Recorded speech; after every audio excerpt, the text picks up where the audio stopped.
మనకు మొదట్లో సులభంగా మామూలుగా కనపడుతుంది, హాయిగా కనపడుతుంది. మీ ఫ్లెష్కి, మన శరీరానికి ఎంతో తృప్తినిచ్చినట్టు కనపడుతుంది. ఏదో ఎంతో తృప్తి, ఎంతో ఆనందంగా ఉన్నట్టు కనపడుతుంది.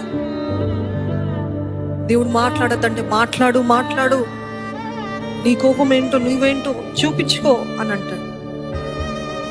దేవుని చిత్తం అంటాడు, ఇదిగో మౌనంగా ఉండు. దేవుని చిత్తం అంటాడు, ఇది చేయొద్దు, నువ్వు ప్రతీకారం తీర్చుకోవద్దు, నువ్వు క్షమించు. ఇవన్నీ దేవుని చిత్తము. చేయటానికి మన శరీరానికి ఒప్పుకోము. దేవుని చిత్తం ఎప్పుడు కూడా మన జీవితంలో కష్టంగా ఉంటుంది. దేవుని చిత్తం అంటే ఎన్నోసార్లు మన జీవితంలో ఎన్నో పోగొట్టుకోవాల్సిన పరిస్థితి ఉంటుంది. ఎంతో ప్రేమించిన వారిని, ఎంతో ప్రేమించే ఉద్యోగమో వస్తువో ఏదో ఒకటి, మీరు ప్రేమించే వారిని దేవుడు అంటాడు, నా కోసం మొదలు పెడతావా, నా చిత్తాన్ని చేస్తావా?